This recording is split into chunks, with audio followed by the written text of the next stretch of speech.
प्रिय शिक्षार्थियों, NIOS के स्टूडियो में आपका हार्दिक स्वागत है। वेदाध्ययनम पुस्तक के अंतर्गत 7वें पाठ के रूप में वैदिक देवता इस विषय का अध्ययन हम करेंगे। आइए चलते हैं हम इसके प्रथम भाग की ओर। ब्राह्मणों के द्वारा वेद विधि का अनुसरण करते हुए यज्ञों का अनुष्ठान किया जाता है। इस अनुष्ठान से स्वर्ग की प्राप्ति, मानवों का जीवन यापन सम्यक रीति से तथा प्राकृतिक आपदाओं से या प्राकृतिक दुर्योगों से स्वयं की और दूसरों की रक्षा रूपी फल प्राप्त होते हैं।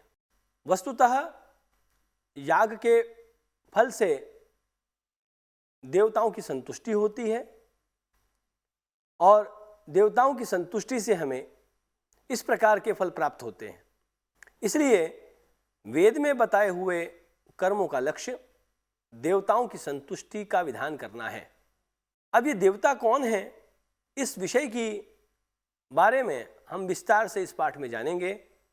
देवता स्थान के अनुसार, काल के अनुसार विभिन्न रूपों में प्रतिष्ठित हैं।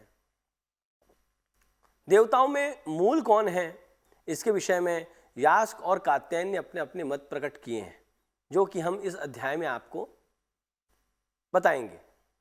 देवताओं का आकार किस प्रकार का है, पंडितों का क्या अभिप्राय इस विषय में, मुख्य देवता कौन से हैं, इंद्र, अग्नि, रुद्र, वरुण, ये सब कौन हैं, इन समस्त रूपों के बारे में, देवताओं के बारे में आज आप इस पाठ के माध्यम से जानेंगे।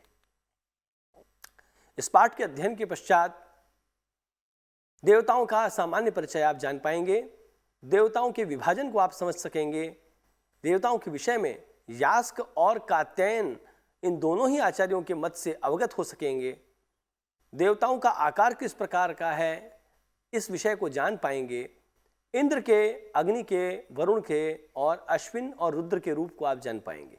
सबसे पहले यह जानना आवश्यक है कि देवता पद का तात्पर्य क्या है। व्याकरण के अनुसार दिवादिगण में पठित दिव धातु से अच प्रत्यय करने पर देवः इस प्रकार का रूप बनता है, जिसका सामान्यतया व्युत्पत्ति दिव्यति प्रकाशते इति देवः, जो प्रकाशित होता है, जो द्युतिमान होता है, उसे हम देव कहते हैं। दिव धातु के क्रीड़ा, विजिगीषा इत्यादि बहुत से अर्थ प्राप्त होते हैं। यहाँ पर द्युत्यर्थक और कांत्यर्थक अर्थ का ग्रहण किया गया है। देव शब्द से तल प्रत्यय करने पर देवता रूप निष्पन्न होता है।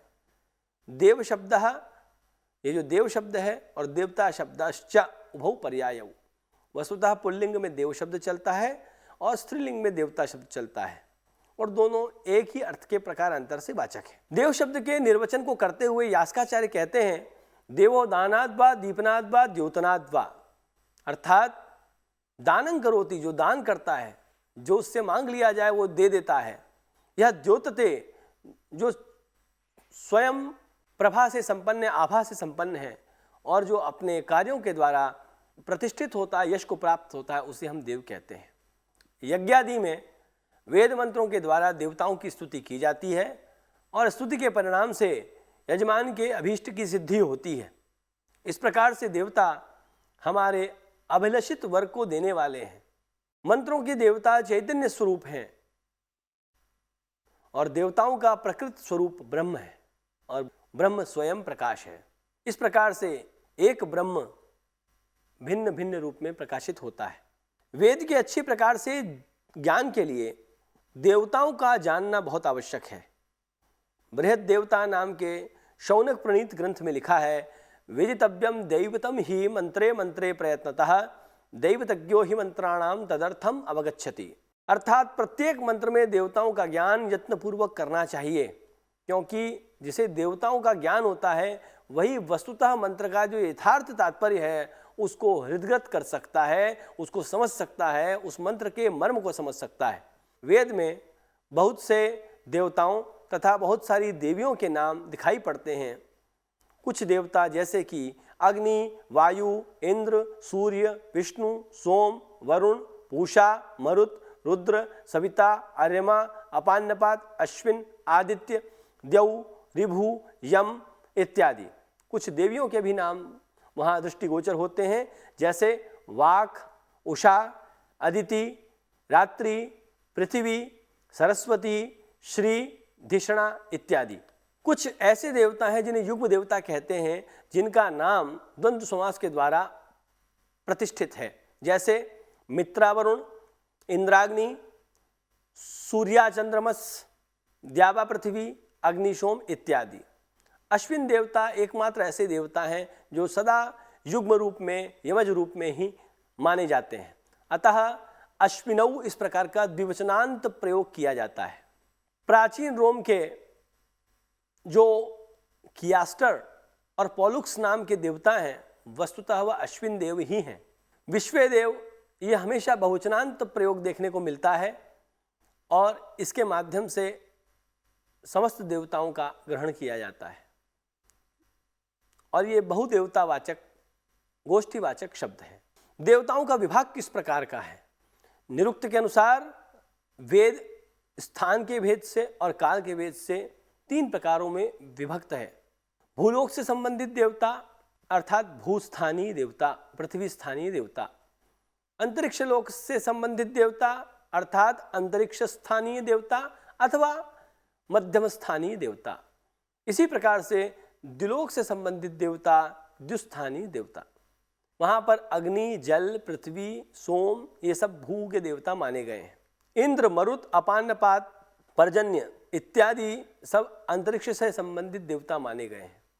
सूर्य, मित्र, वरुण, द्यु, पूषा, सविता, आदित्य, अश्विनी कुमार, उषा, रात्रि ये सब द्युलोक से संबंधित देवता माने गए हैं। इन तीनों में प्रत्येक लोक का एक प्रधान देवता होता है, जैसे कि भूलोक का प्रधानतया अग्नि, अंतरिक्ष का इंद्र और द्युलोक का सूर्य, ये मुख्य रूप से प्रतिष्ठित हैं।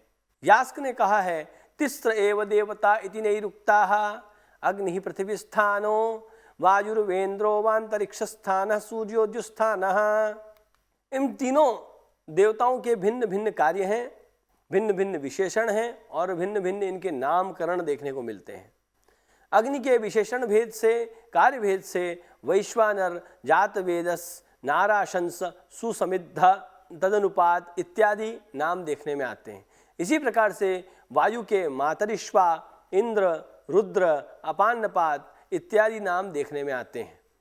इसी प्रकार से सूर्य के नामों में आदित्य, विष्णु, मित्र, वरुण, पूषा, भग, उषा, अश्विनी कुमार, सविता ये सब नाम परिगणित किए जाते हैं।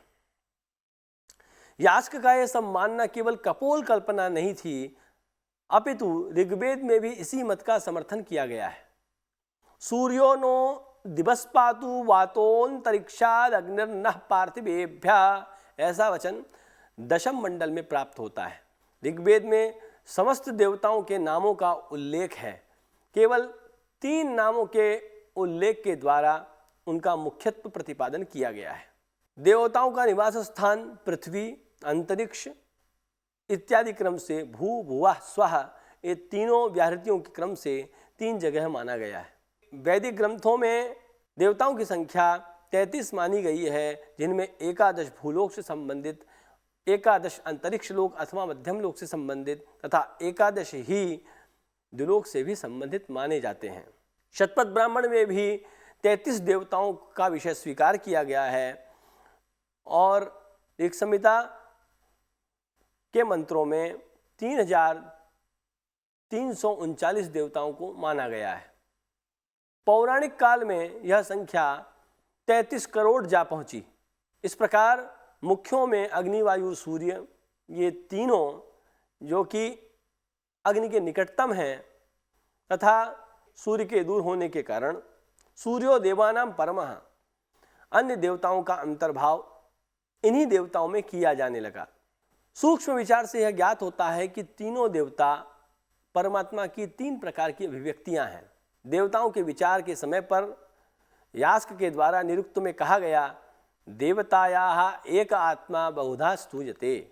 वेद में वर्णित देवता पार्थिव वस्तु, पार्थिव पदार्थ, चैतन्य सत्ता के अधिष्ठाता, इस प्रकार से एक एक करके देव हैं। दिखने में एक जैसे होने के कारण पार्थिव अग्नि का चैतन्यमयी देवता अग्नि है चक्षु के माध्यम से दिखाई पड़ने वाले सूर्य का अधिष्ठाता सूर्यदेव है, जिसे हम आदित्य और सविता भी कहते हैं। इसी प्रकार पृथ्वी पर चलने वाली वायु, पार्थिव पवन वायु, झंझावात तूफान इत्यादि के समय पर जो वायु चलती है वह, उसके मरुद्देव, बिजली जब चमकती है उसे विद्युत को अपानपात और मेघ को पर्जन्य। इस प्रकार से सूर्य के आकाश में अवस्थान के अनुसार पृथ्वी में आवर्तन करने की जो गति है, उसके स्थान भेद से, काल भेद से सूर्य के मित्र वरुण, सविता, भग, पूषा, आदित्य इत्यादि नाम होते हैं। वज्र का देवता रुद्र है, इस विषय में बहुत सारे वर्णन प्राप्त होते हैं। वज्र से समस्त जीव डरते हैं। सिर पर यदि उसका प्रहार हो जाए तो उससे मृत्यु हो सकती है। इसीलिए रुद्र के मंत्रों में हमेशा संहारक रुद्र से क्षमा याचना की जाती है और रुद्र का भीषण वर्णन प्राप्त होता है। रुद्र का कल्याण स्वरूप का प्रख्यापन ऋग्वेद में प्राप्त नहीं होता है। शुक्ल यजुर्वेद में रुद्राष्टाध्यायी में रुद्र का भीषण और कल्याण दोनों ही रूप देखने में आता है। घोरंचमे, घोरतरंचमे इत्यादि भीषण को और शिवाय च, शिवतराय च ये कल्याण को बताने वाला अंश है। धन्यवाद।